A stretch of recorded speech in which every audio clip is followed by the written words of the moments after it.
আসসালামু আলাইকুম প্রিয় শিক্ষার্থী ভাই বোনেরা। আজ আমি শিখাবো মৌলিক সংখ্যা নির্ণয়। মৌলিক সংখ্যা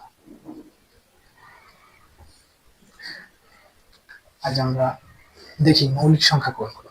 কারণ মৌলিক সংখ্যা আপনার পরীক্ষায় যদি আসে যে 1 থেকে 100 পর্যন্ত মৌলিক সংখ্যাগুলো নির্ণয় করেন। এখন 1 থেকে 100 পর্যন্ত মৌলিক সংখ্যা এখন নির্ণয় করব। দেখি আমরা কিভাবে নির্ণয় করি। এখন মৌলিক সংখ্যা হচ্ছে কোনগুলা? মৌলিক সংখ্যা হচ্ছে স্বাভাবিক সংখ্যা থেকে সমস্ত স্বাভাবিক সংখ্যা মৌলিক স্বাভাবিক সংখ্যা। এখন স্বাভাবিক সংখ্যা কোনগুলো দেখি। স্বাভাবিক সংখ্যা স্বাভাবিক সংখ্যা কোনগুলা? স্বাভাবিক সংখ্যা হচ্ছে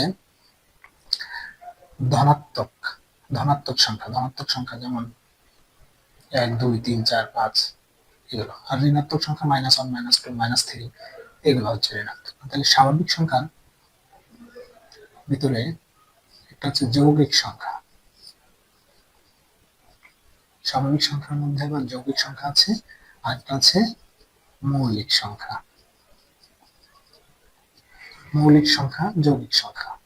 মানে স্বাভাবিক সংখ্যার মধ্যে মৌলিক সংখ্যা আর যৌগিক সংখ্যা বাদেও আর একটা সংখ্যা আছে। সেটা কি? সেটা হচ্ছে 1। এই 1 এইটা বাদে, এই 1 বাদে, তাহলে মৌলিক সংখ্যা, যৌগিক সংখ্যা আরেকটা জিনিস হচ্ছে 1। এই 1 বাদে যা আছে সব মৌলিক, যৌগিক। তাহলে এখানে তিনটা পার্ট। একটা হচ্ছে 1 মৌলিক, যৌগিক। এখন আমাদের মৌলিক সংখ্যা বের করতে সুবিধা হবে, এই জন্য এটা জাস্ট বের করলাম। মৌলিক সংখ্যা কোনগুলো? মৌলিক সংখ্যা হচ্ছে ওই সংখ্যা যে সংখ্যার ওই সংখ্যা নিজে এবং 1 এছাড়া আর কোনো গুণনীয়ক নেই। যেমন 2 3 5। 2 এর 1 আর 2 ছাড়া ওই সংখ্যার কোনো গুণনীয়ক নেই। 3 ও তাই, 5 ও তাই, এইভাবে। আর এটা যদি আমরা দেখি 12 একটা সংখ্যা লিখলাম, এর তো অনেকগুলো গুণনীয়ক আছে। যেমন 1 দ্বারা এটাকে ভাগ করা যায়, 2 3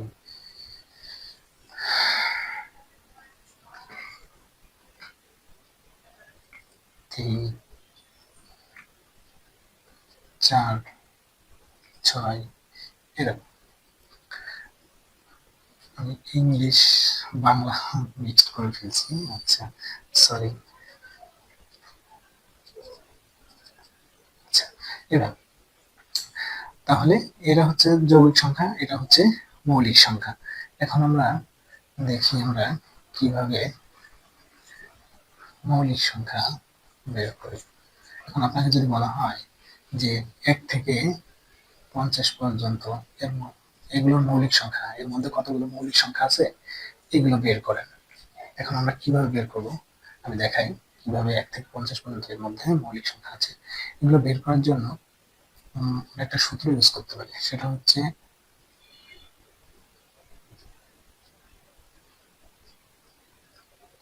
এই সূত্রটা দিয়ে সকল সংখ্যা এবং 1 থেকে 100 200 500 1 কোটি পর্যন্ত এখানে মৌলিক সংখ্যাগুলো বের করা সম্ভব।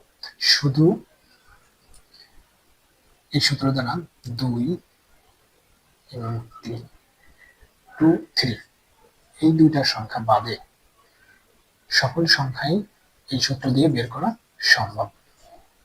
এখন আরেকটা শর্ত হচ্ছে এই সূত্র দিয়ে যখন আমরা সংখ্যাগুলো বের করব মৌলিক সংখ্যা, তখন 5 এবং 7 দ্বারা ওই সংখ্যা যদি যে সংখ্যাগুলো বিভাজ্য হবে ওইগুলো মৌলিক সংখ্যা হবে না। তাহলে আমরা প্রথম শর্ত হচ্ছে 2 আর 3 এই সূত্র দ্বারা করা যাবে না। আর দ্বিতীয়টা হলো এই সূত্র দ্বারা যে মৌলিক সংখ্যাগুলো বের করব সেটা যদি 5 এবং 7 দ্বারা বিভাজ্য হয় তাহলে সেটা মৌলিক সংখ্যা হবে না। এখন আমরা এই সূত্রটা ইউজ করে দেখি 1 থেকে 50 পর্যন্ত আমরা বের করব কিভাবে। আগে বলছে 2 2 3 এটা বাদে। তাহলে আমরা এখন এরপরে দেখি n এর মান 1 থেকে শুরু করব। n 6 আছে আর এখানে হচ্ছে 1 যদি ধরি তাহলে 6 আর 1 6 into 1 করলে 6 হবে। 6ই হবে, তাহলে 6 এর সাথে যদি আমরা -1 করি 5, এখানে যদি প্লাস করি তাহলে 7, আবার n এর মান যদি 2 ধরি তাহলে 6 দুগুণে 12, 12 সাথে 1 যদি মাইনাস করি 11, তারপর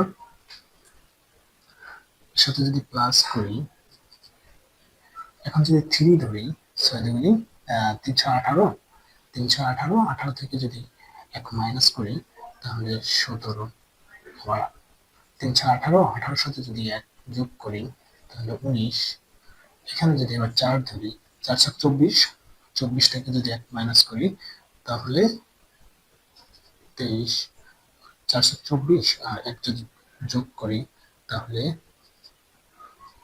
25। এখন দেখেন এই সংখ্যাগুলোর মধ্যে এখানে বলা ছিল যে 5 এবং 7, হ্যাঁ 5 7, এই দুইটা সংখ্যা দ্বারা যদি কোনো সংখ্যা বিভাজ্য হয় তাহলে ওই সংখ্যাটা মৌলিক সংখ্যা হবে না। দেখেন 5 দিয়ে কিন্তু এটাকে ভাগ করা যায়, তাহলে এটা বিভাজ্য হবে না, মৌলিক সংখ্যা হবে না। এখন আমরা দেখি পরে